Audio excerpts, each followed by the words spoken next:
హరిరామ జోగయ్య వారసుడికి జగన్మోహన్ రెడ్డి భారీ ఝలక్ ఇవ్వబోతున్నారా? నామినేషన్ కంటే ముందే హరిరామ జోగయ్య వారసుడికి జగన్మోహన్ రెడ్డి ఓడిపోయేటువంటి సీటును కేటాయించబోతున్నారా అంటే అవునని సమాధానం ఇస్తున్నారు కొంతమంది రాజకీయ విశ్లేషకులు.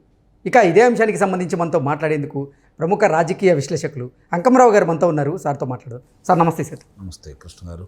సార్, హరిరామ జోగయ్య గారి కొడుకు సూర్యప్రకాష్కి జగన్మోహన్ రెడ్డి భారీ ఝలక్ ఇవ్వబోతున్నారని, ఆయనకి నామినేషన్ కంటే ముందే ఓడిపోయేటువంటి సీట్ని కేటాయిస్తున్నారని, పాలకొల్లు నుంచి ఆయన్ని పోటీ చేయాల్సిందిగా జగన్మోహన్ రెడ్డి ఆదేశించారని, కానీ పాలకొల్లులో అది టీడీపీకి కంచుకోటగా ఉన్న నేపథ్యంలో సూర్యప్రకాష్ గారు ఆలోచనలో పడ్డారు. ఇప్పుడు ఎక్కడి నుంచి పోటీ చేయాలని యోచనలో ఉన్నారు అంటూ కూడా ఒక వార్త ఇప్పుడు సోషల్ మీడియాలో చక్కర్లు కొడుతూ ఉంది. ఏంటి సార్, నిజంగా సూర్యప్రకాష్ గారు కనుక పాలకొల్లు నుంచి పోటీ చేస్తే అక్కడ పరిస్థితి ఏ విధంగా ఉండబోతుంది? ఓటమి తథ్యమా అంటే ఏం చెప్తారు? కృష్ణ గారు, మొన్నటిదాకా పాలకొల్లు ఒక 25,000 30,000 మెజార్టీ ఆధిక్యత వస్తుంది తెలుగుదేశం పార్టీ అభ్యర్థి నిమ్మల రామానాయుడు గారికి అని చెప్పి భావించారు. రేపు పొద్దున ఇలాంటి వాళ్ళు పోటీ చేస్తే ఇంకొక 5 నుంచి 10,000 పెరుగుతుంది. ఓకే, 40,000 పైన వచ్చే అవకాశం ఉందంటారు? నిస్సందేహంగా, అందుట్లో అనుమానం ఏం లేదు. రెండోది, మీరు అన్నట్టు ఈరోజు తండ్రి నిన్నటిదాకా పవన్ కళ్యాణ్ గారిని ముఖ్యమంత్రిగా చూడాలనే తలంపుతోటి రోజుకు ఒక లేఖ సంధిస్తూ చాలా చికాకు కలిగించిన మాట వాస్తవం. ఆయనకు మేలు కంటే కూడా కీడే చేశాడని చెప్పని వాళ్ళే భావిస్తున్నారు. సహజంగా ఎలా ఉంటుందంటే అండి, ఒక విషయం చెప్తాను మీకు. నేను మామూలుగా నేను ఏదైనా తప్పు చేస్తున్నాను అనుకోండి, నా మేలు కోరే వాళ్ళందరూ ఏం చేస్తారంటే వచ్చి దానివల్ల ఫలానా పొరపాటు ఇలా జరుగుతుంది, సరిదిద్దుకోరు అబ్బాయి అని చెప్పి చెబుతారు. నా మేలు కోరేవాళ్ళు. నన్ను కీడు చేయాలనుకున్న వాళ్ళు ఏమనుకుంటారంటే దాని గురించి చర్చ బహిరంగంగా అందరికీ తెలియపరుస్తారు.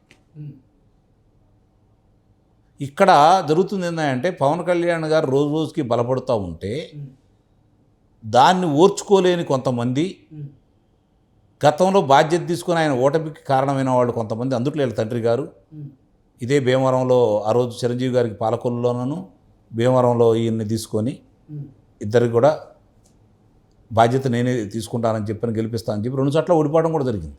మరి హరిరామ గారు ఆ బాధ్యత తీసుకోలేదు.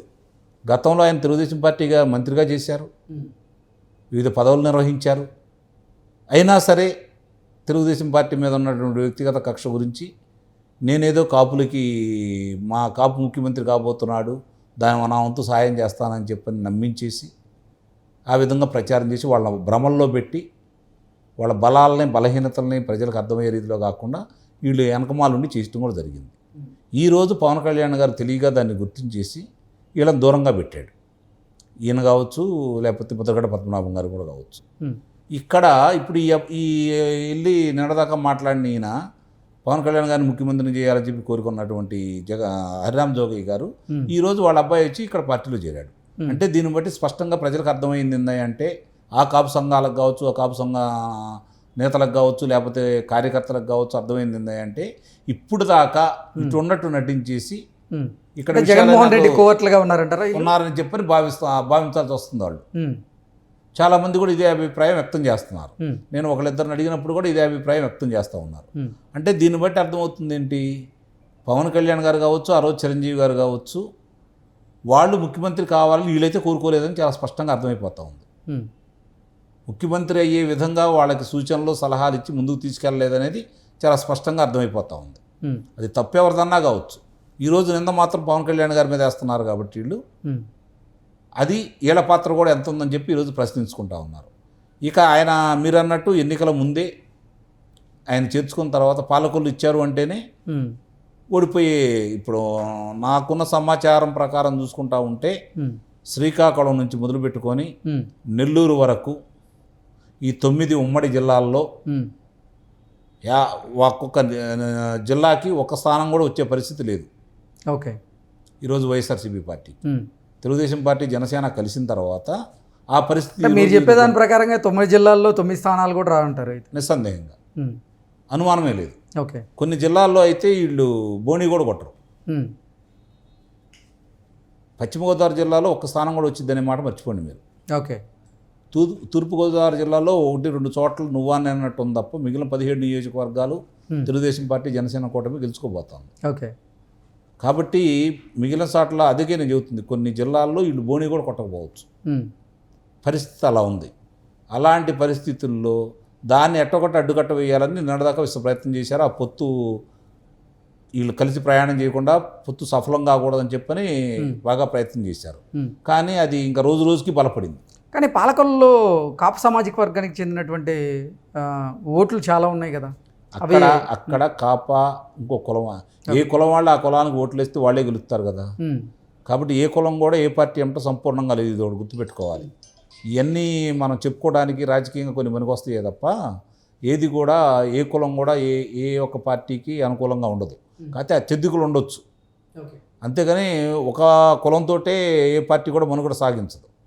అక్కడ ప్రజల్లో మంచి పేరుండి ప్రభుత్వం మీద జరుగుతున్నటువంటి అవినీతి మీద రోజు పోరాటం చేస్తున్నటువంటి రామానాయుడు గారు బలంగా ఉన్నారు అక్కడ. అలాగే మొన్న అంత వ్యతిరేకత దాంట్లోనే ఆయన అంత ఆధిక్యతోటి గెలవడం జరిగింది. ఈ తర్వాత దానికి 2 3 చూడడానికి వీల్లేదు, అభ్యర్థులు లేరు అక్కడ ఆయనకి.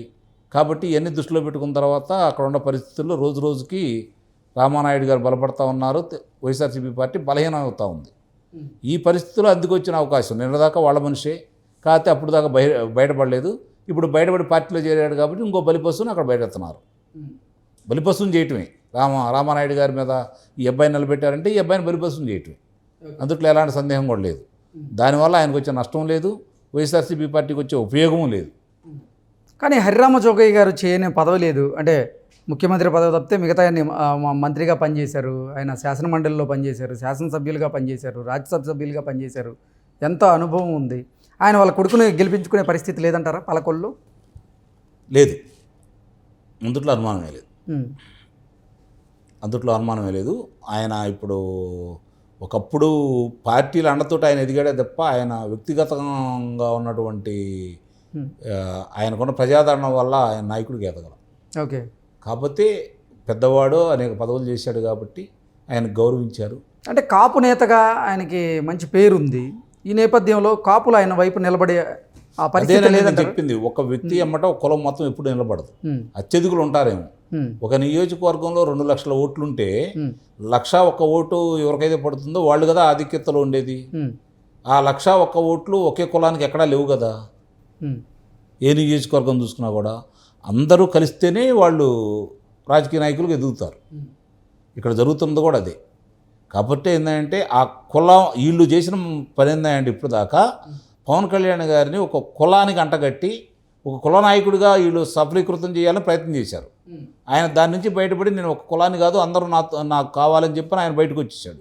వీళ్ళు ఇంకా ఏ కాడికి ఒక కులాన్ని ముద్రేసి ఆయన ముఖ్యమంత్రి కాకుండా చేయడానికి మాత్రమే ప్రయత్నం చేశారు తప్ప ఆయన ముఖ్యమంత్రి కావడం కోసం వీళ్ళు ఎలాంటి సహాయం కూడా చేయలేదనేది మాత్రం వాస్తవం. నిన్న కూడా హరిరామ జోగయ్య ఒక లేఖాస్త్రాన్ని సంధించి నేను ఎప్పుడూ పవన్ కళ్యాణ్ శ్రేయస్సునే కోరుకుంటాను.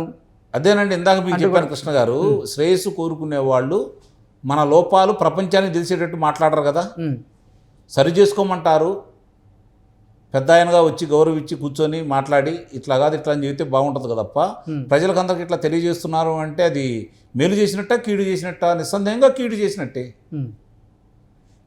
మిగిలిన వాళ్ళు ఎందుకు రాయట్లేదు? మిగిలిన పార్టీలు జాతీయ పార్టీలు కావచ్చు, ప్రాంతీయ పార్టీలు కావచ్చు, ఇలా జరగట్లేదు కదా, నువ్వే ఎందుకు చేస్తున్నావు?